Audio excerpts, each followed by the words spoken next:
বিভূতিভূষণ বন্দ্যোপাধ্যায়ের লেখা ছোট গল্প পিদিমের নিচে। আমার বাল্যকালে একটি গ্রামে এই ধরনের এক ব্যক্তিকে আমি দেখেছিলাম।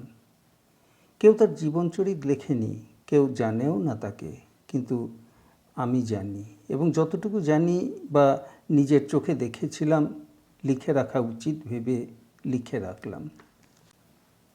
আমার ছেলেবেলায় দিন কতক মাসির বাড়িতে কাটিয়েছিলাম সেই গ্রামে। আমার তখন বয়স 9-10 বছরের বেশি নয়।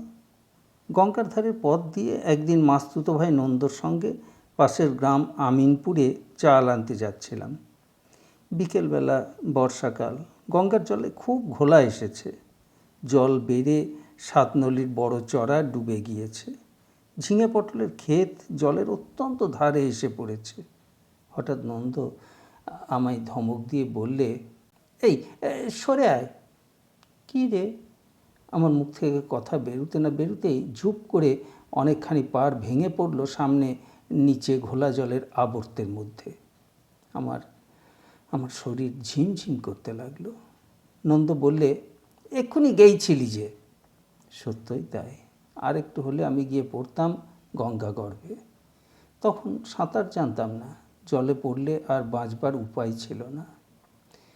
আমার বড় ভয় হলো। গঙ্গার ধার বেয়ে বেয়েই রাস্তা অনেক দূর চলে গিয়েছে। যদি আবার পার ভাঙে, বিশ্বাস কি? নন্দকে বললাম, নন্দদা, আমি যাব না, তুই যা, আমি বাড়ি যাই। বলেই স্বীকার করতে এখন লজ্জা হয়, কেঁদে ফেললাম। নন্দ কাছে এসে বললে, এই দেখো, নাও, কেঁদে উঠলি কেন? কি মুশকিলেই পড়া গেল দেখো। বাড়ি যেতে পারবি না একলা, চল তোকে পাগলা ঠাকুরের আস্তানায় রেখে আসি। এইভাবে এই অদ্ভুত লোকটির সঙ্গে আমার প্রথম পরিচয় ঘটল। এই অঞ্চলে আমি আছি আজ মাস 2। পাগল ঠাকুরের সম্বন্ধে অনেক কথা শুনে আসছি এতদিন। শুনেছিলাম প্রথম আমার মাসিমার মুখে।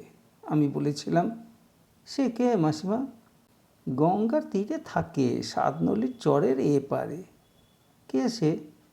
যেতে বুনো, ওখানে আস্তানা করে আছে, ঘর বেঁধে আজ 30-32 বছর। আমার তো বিয়ে হয়ে এখানে এসে স্তক শুনে আসছি, অনেক ছোট জেতের গুরুদেব। মাঘ মাসে তার ওখানে মেলা বসে, লোকজন আসে, দোকান পসার জমে।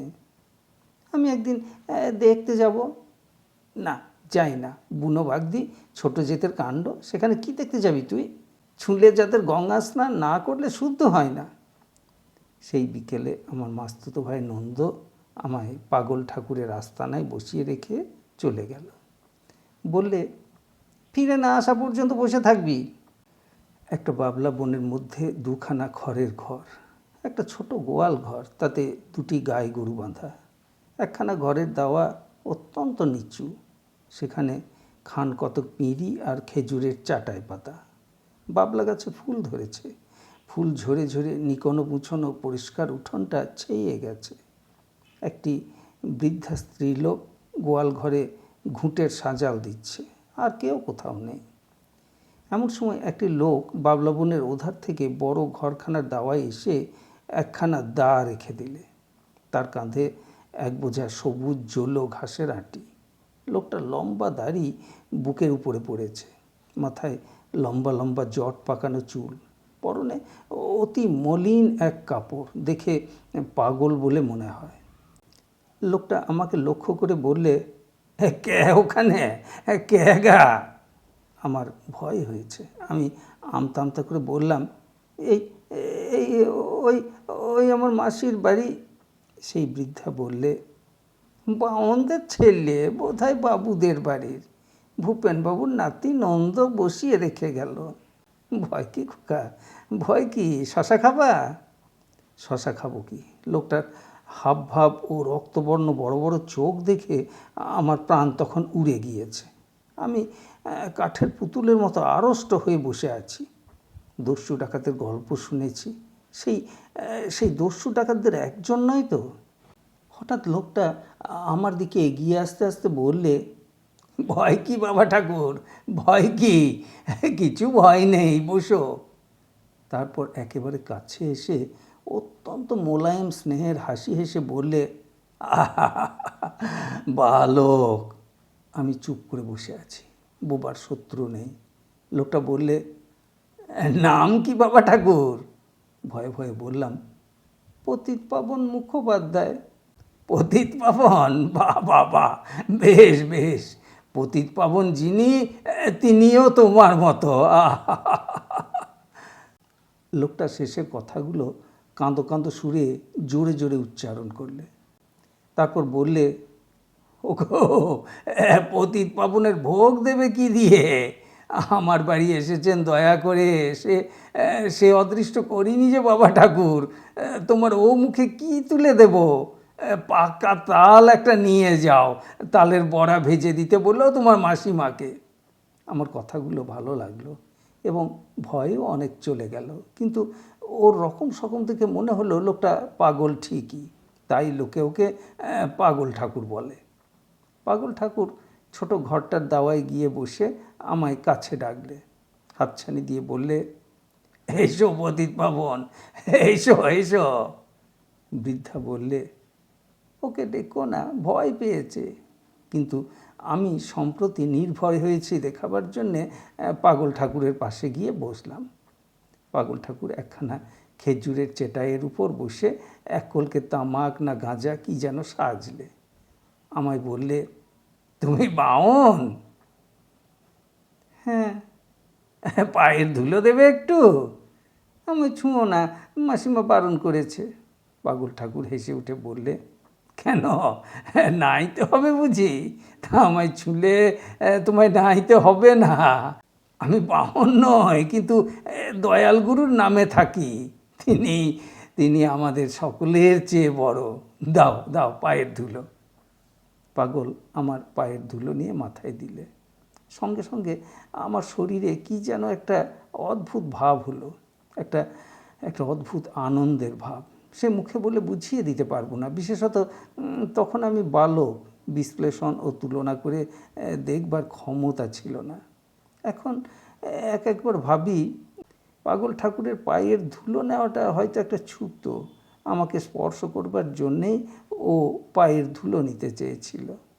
তারপর ও একটা গান ধরলে। গান আমার মনে নেই, কিন্তু বেশ গলার সুর। গান গাইতে গাইতে ওর চোখে জল এলো, গাল বেয়ে জল গড়িয়ে পড়তে লাগলো। ও আমার হৃদকমলের পরম গুরু সাঁই, এই কথাটা বারবার ছিল গানের মধ্যে। গান শেষ করেও বারবার বলতে লাগলো, কিছু খাওয়াতে পারলাম না বাবা ঠাকুর, একটা একটা পাকা তাল নিয়ে যাও, বড়া করে দিতে বললো তোমার মাসিমাকে। আমার ভয় এখন সম্পূর্ণরূপে কেটে গিয়েছিল। আমি বললাম, তুমি কি করো এখানে? পাগল ঠাকুর হা হা করে হেসে উঠে আমার দিকে চাইল। তারপর সস্নেহ সুরে বললে, বাবা ঠাকুরের কথা শোনো, আস্তে আস্তে মরি যে। খুব আনন্দ জুটিয়ে দিলেন সন্ধেবেলা গুরু গোসাই। বলে কি না, কি করো, আমি এখানে থাকি বাবা ঠাকুর, আর কি করব, গুরু গোসাইকে ডাকি। সে কে? ওই ওই।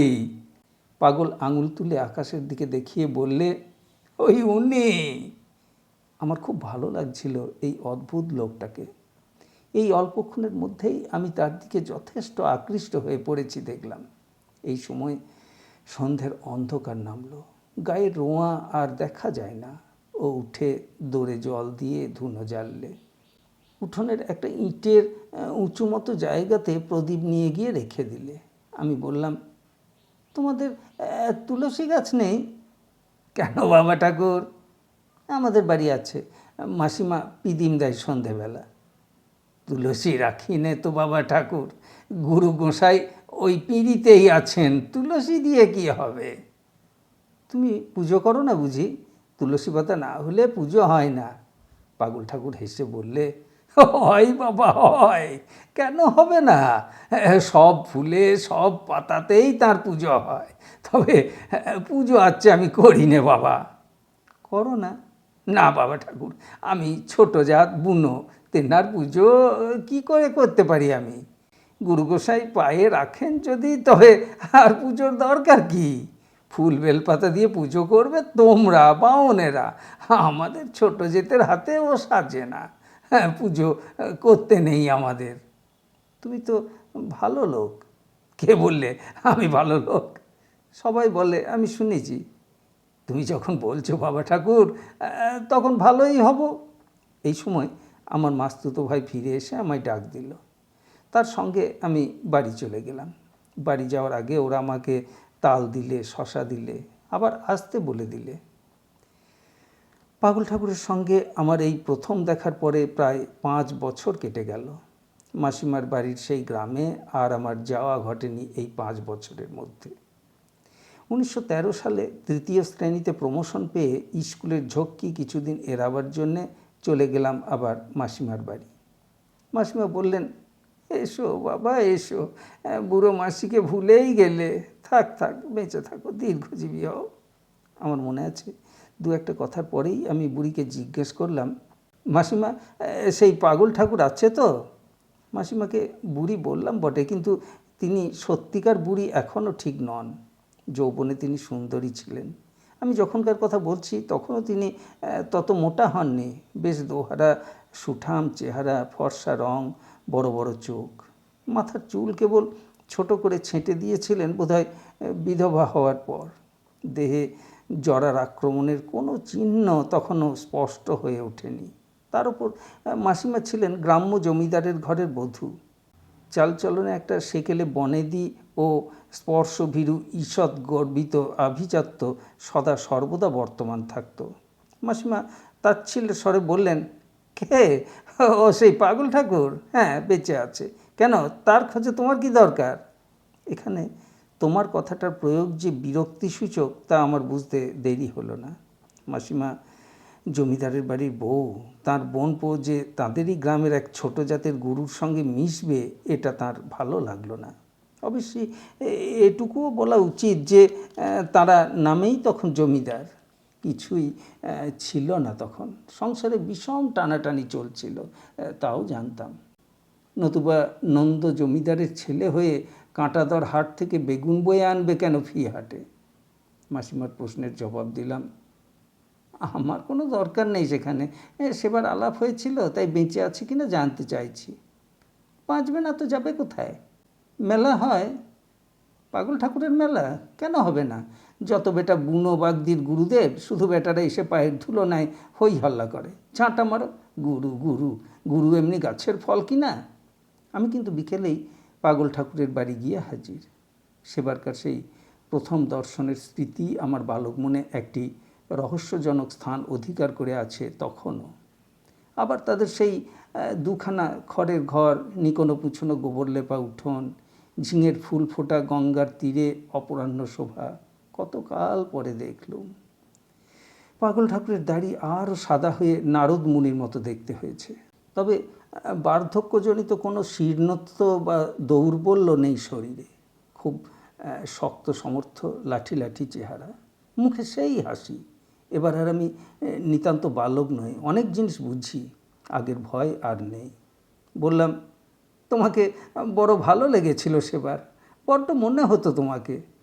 হেসে বললে, গুরু গোসাইয়ের কৃপা বাবা ঠাকুর, তুমি যে পতিত পাবন, পতিতকে উদ্ধার করতে আসবা না?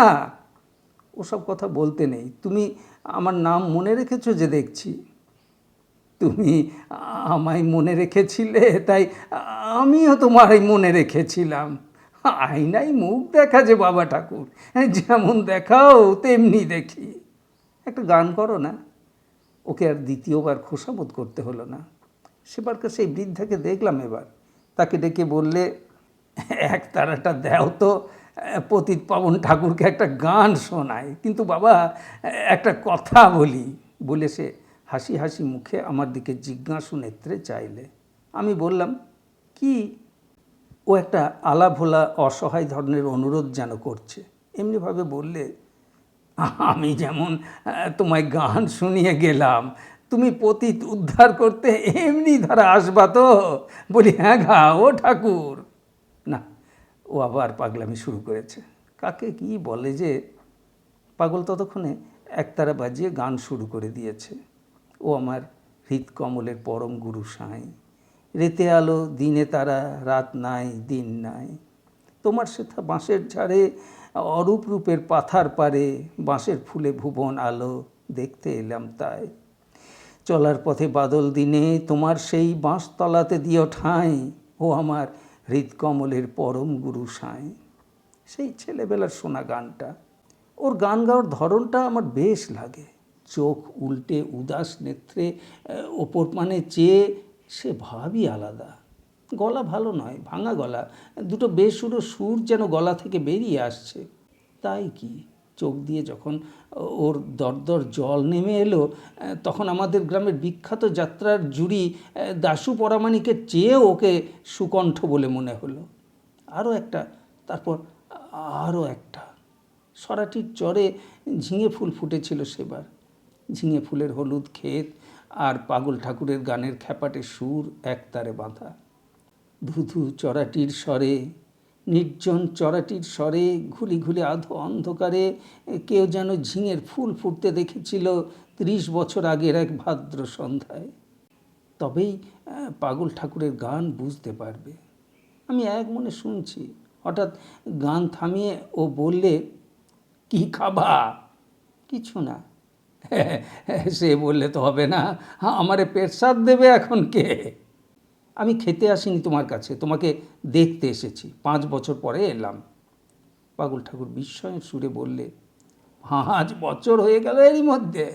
কি জানি, দিন রাতের হিসেব তো রাখি নে। তা তুমি অনেক বড় হয়ে গিয়েছো বাবা ঠাকুর, তখন ছিলে এই এত বড়। ওগো শোনো। সেই বুড়ি কাছে এসে বললে, কি বলছো খোকাবাবু কে? আমি বললাম, চিনতে পারলে না? সেই এসেছিলাম 5 বছর আগে, নন্দুর মাস্তুতো ভাই। আমার নাম পতিত পাবন। বাবা ঠাকুর, বড় খুশি হলাম তুমি এসেছো। আর চোখে ঠাউর হয় না আগেকার মতো। ভালো আছো? হ্যাঁ, তা আছি। এখন স্কুলে পড়ছি, এবার 3rd ক্লাসে উঠেছি ফার্স্ট হয়ে। তা হবে। তোমাদের সব ভালো হোক, গুরু মশাইয়ের দয়ায় সব নিরোগী হয়ে থাকো। পাগল ঠাকুর বললে, ঘরে কিছু আছে? বাবা ঠাকুরের সেবায় লাগাও। আমার দুর্বল প্রতিবাদ সত্ত্বেও সেবা লাগানোর কাজে এলো একটি পাকা পেঁপে। আমি খাচ্ছি, ও হাত পেতে বালকের মতো সুরে, অথচ নারদমুনির মতো দাড়ি নিয়ে আমার ঠাকুরদাদার বয়সী লোক নিঃসংকোচে বললে, দেও একখানা।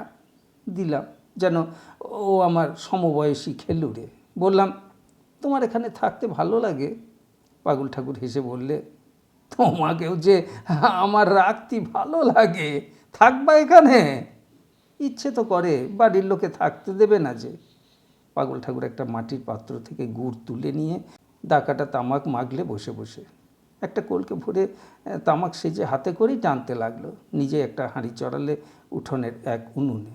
আমি বললাম, হাঁড়িতে কি হবে? বাবা ঠাকুর, খিদে পেয়েছে, কিছু খাবো, 2 চাল দিয়ে যাও গো।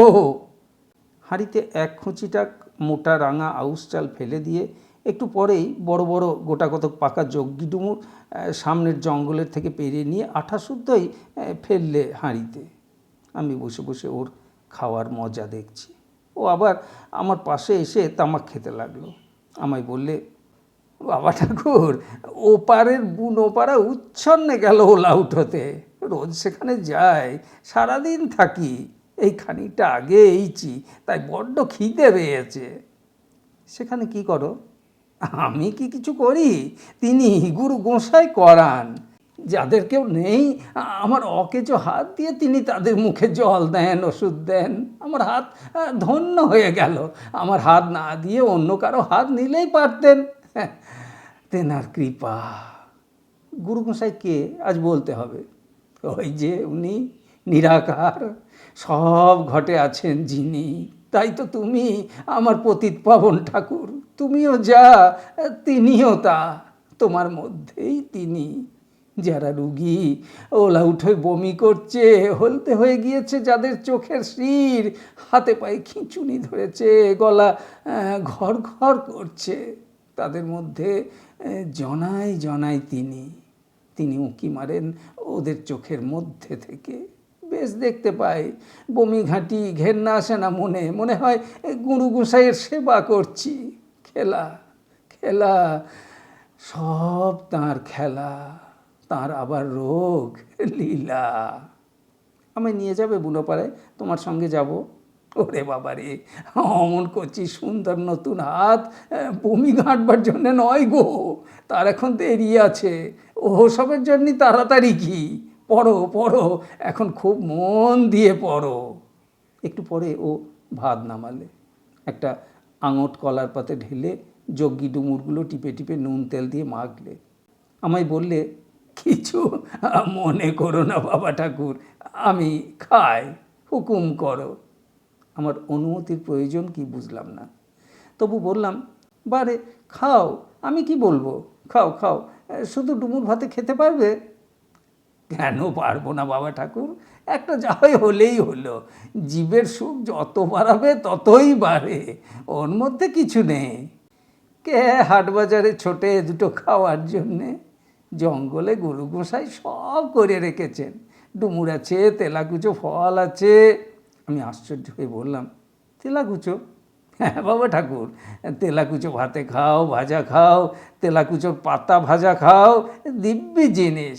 পেয়ারা ভাতে ভাত খেয়ে 1 মাস কাটিয়ে দিই। উঠোনে ওই দেখো পেয়ারা গাছ, পেয়ারা হয়নি, তাহলে তোমায় দিতাম। কেন যাব বলো হাটে বাজারে? তোমার উঠোনে তরি তরকারি করো না কেন? বড্ড খাটতি হয় যে ওর পেছনে, ঝঞ্ঝাট। কেউ তো ঝঞ্ঝাট করে, সে সময়টা গুরু গোসাইয়ের নাম নিলে কাজ হবে। ওই ওই শশার গাছ করা হয় শুধু গুরু গোসাইয়ের সেবার জন্যই। পাগল ঠাকুর খেয়ে উঠে এঁটো পাতা ফেলে দিলে। রাজ্যের কুকুর জড়ো হয়েছিল আগে থেকেই। পাতের অনেকগুলো ভাত ওদের সামনে ছড়িয়ে দিলে। আবার তামাক খেতে বসলো। তামাক খেতে খেতে বুড়িকে বললে, হ্যাঁ প্যাকাটি দাও, হ্যাঁ গোটা কত, একটা মশাল করি। আমি বললাম, কি হবে? এক্ষুনি আবার বুনোপাড়ায় যেতে হচ্ছে, দুটো রুগী এড়িয়ে আছে, দেখে এসেছি, তাদের ফেলে থাকতেই পারবো না। নবীন ডাক্তারকে বলে এসেছি যাবার জন্যে, এখন গুরু মশাইয়ের কৃপা হলে সেরে উঠতে পারে, আর তিনি যদি চান চরণে টানেন তবে হয়েই গেল। আহা, ওর চোখে প্রায় জল এসে পড়ল। আমার হঠাৎ বড় উদ্বেগ হলো ওর জন্যে, ও যেন আমার আত্মীয় কতকালের। আমি দাঁড়িয়ে উঠে বললাম, তুমি যেও না সেখানে, যদি তোমার কিছু হয়, বড় খারাপ রোগ। পাগল ঠাকুর হেসে বললে, হয় দেখো বাবা ঠাকুরের কথা, তার নিয়ে সব, তার যদি ইচ্ছা হয় এই খলসটা বদলাবো তবে তাই হবে। তিনি যেখানে নিয়ে যাচ্ছেন সেখানে যেতেই হবে। আমি তো যাচ্ছি নে, তিনি নিয়ে যাচ্ছেন তাই যাচ্ছি। আমি কেউ নই গো, আমি কেউ নই। একটা অদ্ভুত ভাব ওর মুখে ফুটে উঠল কথা কটা বলবার সময়। বুড়ি বললে, রাত্রিরে ফেরবা তো? ও বললে, তা বলা যায় না, হ্যাঁ তুমি ঝাঁপ খুলে রেখো, আসি তো ঝাঁপ খুলে ঢুকবো। চলো বাবা ঠাকুর, সন্ধে হয়েছে, তোমায় পৌঁছে দিয়ে ওই পথে চলে যায়। আমি বললাম, আমায় এগিয়ে দিতে হবে না, একাই যেতে পারবো, কারণ মাসিমা টের পেয়ে যাবেন যে আমি এতক্ষণ কোথায় ছিলাম। তিনি পছন্দ করবেন না আমার এখানে আসা যাওয়াটা, মনে মনে তা আমি জানি। সুতরাং কদবেলতলা দিয়ে একাই বাড়ি চলে গেলুম। মাসিমাকে পাগল ঠাকুরের কথা কিচ্ছু বলিনি। তিনি নিজেই জিজ্ঞেস করলেন, ওদিকে গেইছিলি নাকি? কোন দিকে? পাগল ঠাকুরের আগ্রায়। হ্যাঁ, একটু বসেছিলাম, বেশ ভালো লোক, কোথায় কলেরা হয়েছে নিজে গিয়ে তাদের সেবা করছে রাত্রির বেলাতে। ওই পর্যন্তই। তিনি চুপ করে গেলেন। বুঝলুম না রাগ করলেন কি না। তারপর দিন আবার বিকেলে পাগলের আগ্রায় গিয়ে হাজির হই। কিসের একটা টান অনুভব করলাম, না গিয়ে থাকা গেল না। পাগল ঠাকুর আপন মনে বসে গান করছিল, একখানা তালপাতার চ্যাটাই পেতে। ওর গানই ওর উপাসনা, ওর মুখে গান শুনলেই আমার তা মনে হয়েছে। আমার বয়স কম হলেও আমি তখন অনেক বুঝি, ওর মতো ভক্তি আমি কারও দেখিনি। মাসিমাকে বাড়ি ফিরে কথাটা আমি বলেছিলাম। মাসিমা গীতা নিয়মিত পাঠ করতেন, রামায়ণ মহাভারত তাঁর বড় প্রিয় ছিল। ব্রত উপবাস করতেন, রোজ ভোরে গঙ্গা স্নান করে পুজো আর্চা করতেন বেলা 9টা পর্যন্ত। কৃষ্ণ ঠাকুরের ছবিতে চন্দন মাখাতেন, ফুল দিতেন। পাগল ঠাকুর ওসব কিচ্ছু করে না, অথচ সে ভক্ত লোক, এ কথা মাসিমা বুঝবেন না। তবুও মাসিমা মন দিয়ে কথাটা শুনলেন, শুনে চুপ করে রইলেন। পাগল ঠাকুরকে বললাম, কখন এলে কাল রাত্রিরে? সারা রাত ছিলাম বাবা ঠাকুর, দুটোই মারা গেল। শ্মশানে গেলাম তাদের ভাসিয়ে দিতে। পোড়ালে না? গরিব লোকদের পোড়াচ্ছে কে বাবা ঠাকুর, কাঠকুটো কোথায়? গুরু গোসাইয়ের নামে গঙ্গার বুকে ভাসিয়ে দিলাম, আর ভাবনা কিসের? দেহটা হাঙর কুমিরে খেলেও দেহ দিয়ে জীবের উপকার হলো, পুড়িয়ে দিয়ে ফল কি বলো? ওদের একটা ছেলেকে নিয়ে এলাম আমার এখানে, ওই দেখো কাঠ কুড়িয়ে আনছে। ছোট ছেলে কেউ নেই, গুরু গোসাই তাই আমার ঘাড়েই চাপালেন, তাঁর হুকুম। ও এমনভাবে কথা বলছে যেন ভগবান ওর সঙ্গে পরামর্শ করেন সব কথায়। আমার হাসি পেল। যা হোক, ওর মন ভারী সরল। আমাকে ওই পাগল ঠাকুর ভয়ানক বেঁধেছে ক্রমে বুঝছি। বিকেল হলে আসতেই হবে যেন ওর এখানে। ও আমাকে কিছু খেতে দেবে, তারপর গান শোনাবে। কোনো বৈষয়িক কথা ওর মুখে শুনিনি। অনেক পরে বয়স হলে এসব ভালো করে বুঝেছিলাম। আমি বললাম, তুমি মাছ ধরো? না বাবা ঠাকুর। তোমার বাড়ি কোথায় ছিল? অন্য লোক হলে এ কথার উত্তর দেয় না, কিন্তু পাগল ঠাকুরের মতো সরল লোকের কোনো কিছুই গোপনীয় নেই। সে বললে, শঙ্করপুর, কাঁচরাপাড়ার ওদিকে, এখান থেকে 8-9 কোষ। বাড়িঘর আছে সেখানে? কিচ্ছু নেই, কিচ্ছু নেই। আমরা গরিব লোক, খড়ের কুঁড়ে ছিল, ভেঙে গিয়েছে। ভিটেতে কিছু নেই, মস্ত এক তাল গাছ হয়ে আছে, সেবার দেখেছিলাম। আপনার জন কেউ নেই?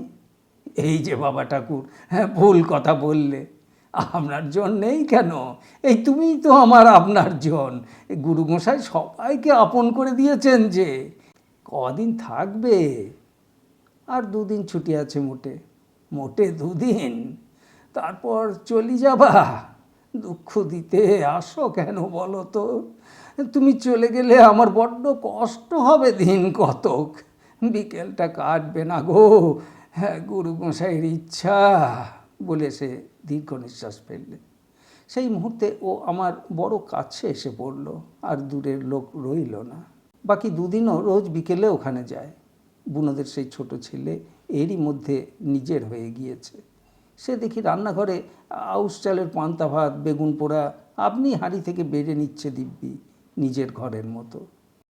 পাগল ঠাকুর আমায় নিয়ে ছোট ঘরের দাওয়ায় বসে আর গান করে। একতারা বাজিয়ে ওর বেসুরো গলায় যখন গান করে, তখন প্রতিদিন এই গঙ্গার চরে কোনো বিরাট দেবের আবির্ভাব প্রত্যক্ষ করি। ওদিকে বিষ্ণুপুর গ্রামের বাঁশবন, ঘোষপাড়ার বাবুদের লিচু বাগান, সব কেমন অদ্ভুত মনে হয়। সরাটির চরের কাশবনের পেছনে মস্ত আকাশটা লাল হয়ে ওঠে অস্ত সূর্যের আভায়। আমার বয়স অল্প বলেই হোক বা যে জন্যেই হোক, কি অদ্ভুত টান যে হয়ে উঠেছিল পাগল ঠাকুরের ওপর। এখন মনে ভাবলে আশ্চর্য হই। বাল্যের সে কয়টি দিনের আনন্দ আর ফিরে পাবো না। তেমন ধরনের আনন্দও আর পাইনি কখনো। পাগল ঠাকুর গান থামিয়ে একতারা নামিয়ে রেখে একগাল হেসে বললে, আনন্দ করো, আনন্দ করো গো, আনন্দ করো। আনন্দ করবার জন্যেই একপাশে পড়ে আছি। গুরু গোসাইয়ের দয়ায় শুধু আনন্দ নিয়ে আছি। ওর হাসি ভরা উজ্জ্বল চোখ দুটি আর নারদের মতো সাদা দাড়ি, শিশুর মতো সরল মুখ ওর কথার সত্যতা সব প্রমাণ করত। সেই আনন্দ ছোঁয়াচে রোগের মতো পেয়ে বসত সবাইকে যে ওর সংস্পর্শে আসত। এর একটা উদাহরণ মধ্যে একদিন প্রত্যক্ষ করলাম। কোথা থেকে একদল মেয়ে পুরুষ ওর ওখানে এলো, বোচকা মুচকি একটা পিঠে বাঁধা। শুনলাম ওরা পাগল ঠাকুরের শিষ্য। এই যে মাসিমা বলেন ছোট জেতের গুরু, কিন্তু গুরুর মতো সম্ভ্রমসূচক ব্যবহার করে ওরা দূরে রইল না। সবাই একসঙ্গে বসে তামাক খেলে, হাতে হাতে কলকে পরিবেশন করে। পাগল ঠাকুরের চারিদিকে গোল হয়ে বসে একতারা বাজিয়ে গান করলে, হাসি খুশি আনন্দ, খাওয়া দাওয়া। ওদের মুখ দেখে মনে হলো জীবনে ওদের কোনো দুঃখ কষ্ট নেই। খাওয়া দাওয়া তো ভারী, পাগল ঠাকুরের ভাণ্ডার কারো আপন নয়, অথচ যার যা খুশি নিজের হাতে চাল বার করে নিচ্ছে। বুনোপাড়া থেকে দুটো রাঙা শাকের ডাঁটা নিয়ে এলো, ডুমুর পারলে চড়ালে ভাত, নুন ছড়িয়ে সবাই আঙট কলার পাতায় ভাত ঢেলে একসঙ্গে খেলে। গুরুও বাদ গেলেন না।